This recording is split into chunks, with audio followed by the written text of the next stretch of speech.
I'm Howard Bragman. Thanks for joining me on Gwissues. Today, we're very fortunate to have one of America's really most interesting animal activists, and that is Dan Mathews from PETA. Thanks for joining us today, Dan. My pleasure, Howard. Thanks for having me. Do you like the term interesting animal activist? Oh, sure. What's not to like about the word interesting? And, you know, animal activists, everybody loves animals to some degree. It's just that they know more about some animals than others, and that's PETA's job, is to highlight animal issues. And in any way we can, there's so much competition for people's attention in today's world that as a charity, we have to be really creative to get people to focus on our issues, which is why we do campaigns that involve things like I'd rather go naked than wear fur, or working with really flashy spokespeople like Lady Bunny or RuPaul or Jane Lynch. We try to work with people who are really funny as much as possible, because the animal issues themselves can be so depressing. What happens to animals in the meat trade and the fur and leather trades and in laboratories can really ruin somebody's day. So often we have to leaven these issues with vibrant personalities, and often those people are gay.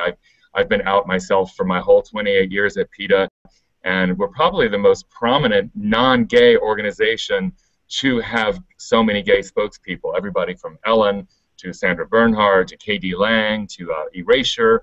Let me ask you, how many years have you been at PETA? I've been here 28 years come June. Wow, and you look so young. And what's your official title? Senior Vice President of Campaigns, although I'm not really a title person. Let me ask you, how do you keep coming up with ideas and keep it going after almost 3 decades there? Do you ever just like, oh my God, I'm lost? No, the thing is that I think it's important for any activist group is to keep one foot in the world that you want to promote, and in my case, that's the animal protection world, and getting people to just reevaluate our relationship with animals and to reconsider their diets and what they wear. I keep one foot in that world, and then I keep another foot in the real world, the pop culture world, and I keep very close attention on the sort of things people are paying attention to. PETA was one of the first charities to get really involved in social media and social networking and spreading our videos out online because they were too gruesome to be aired on television. We realized, and I know from having been involved in ACT UP and other pressure groups, gay groups back in the 80s, that you can be the most hip, exciting, cutting-edge group one year, and you can be considered passé the next year if you don't really reinvigorate yourself. And because celebrities have become such a huge part of culture, one way that PETA redefines ourselves all the time is by attaching new, exciting celebrities to our campaigns each year. Because so let me ask you a question: how many times have you been arrested personally in association with your animal rights work? God, I've been arrested almost as many times as I've seen Rocky Horror, dozens and dozens of times around the world in campaigns that were targeting General Motors. We found out that General Motors had killed 20,000 animals in crash tests, and so we did things like attach ourselves to revolving GM prototype cars at the auto shows with signs that said General Murderers, and we hijacked their float in the Rose Parade with our banners, and General Motors caved in, and they stopped doing that. We pressured Gillette to stop testing things on animals, everything from shaving creams to liquid paper. I impersonated a janitor and wheeled a TV set into Gillette's executive cafeteria and showed the footage of animals being burned and mutilated in these ridiculous old school bad science tests that were from the 1930s and 40s. And that let me ask you a question. Mm-hmm.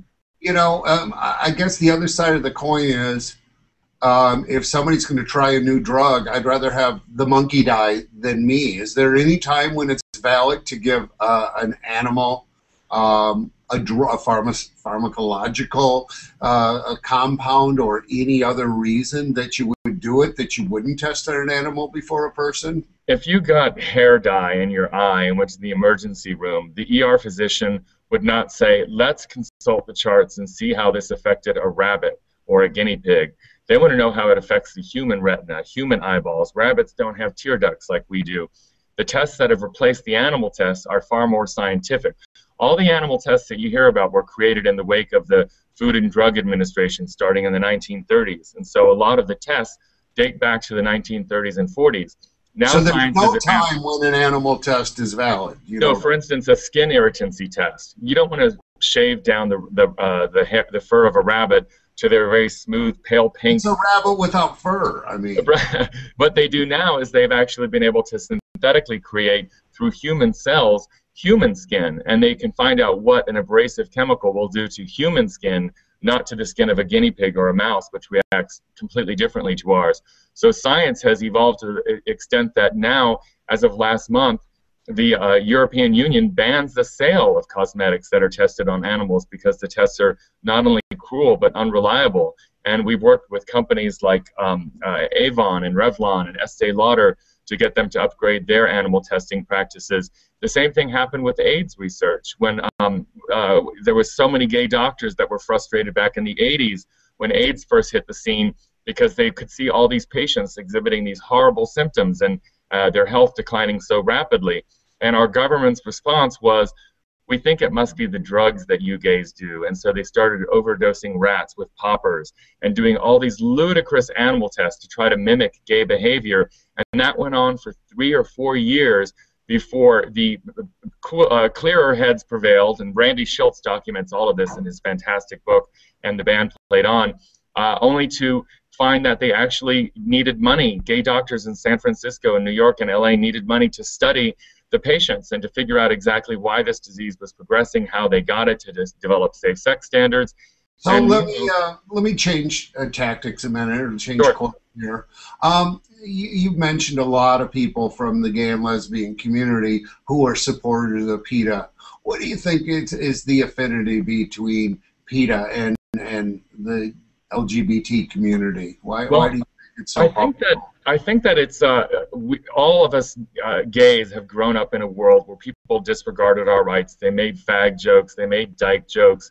They had no idea about just that we were born like this, and we have natural instincts, natural desires that the straight world, at least in times, recent times, and in where I live in the deep South, current times, can be very hostile to things they don't understand.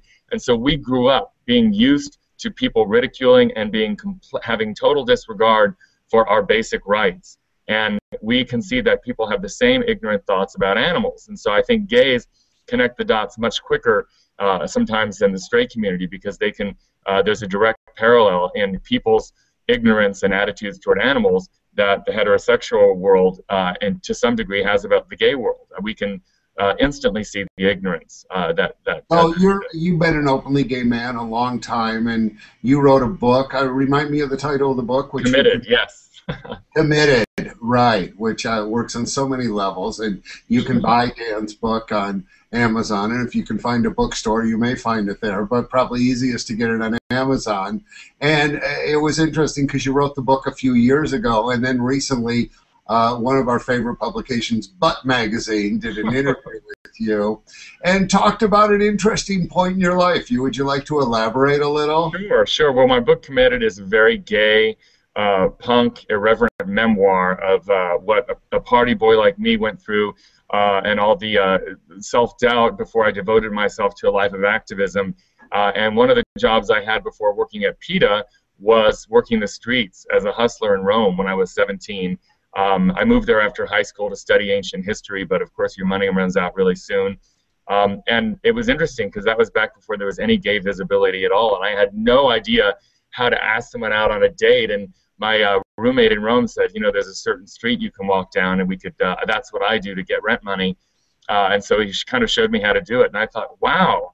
I have no idea what I'm doing as a gay person. Might as well get paid to learn, and it was a wonderful experience, and that led to getting a Fiat commercial and doing stupid music videos and a spaghetti western, and it was a wonderful icebreaker for me to sort of come out in the world. I know people have maybe some dire images of what it's like, but it's much preferable to me than any sort of online hookups that happen today. I love the streets. Well, I want to thank you for joining us today. You are truly a Renaissance man. Dan Mathews, who's head of campaign for PETA, who's saving animals, and my dogs, Curtis and Penny, send a big warm thank you and love from all their animal friends out there. And thanks for catching up today, Dave. My pleasure, Howard. Thanks for having me. Take care.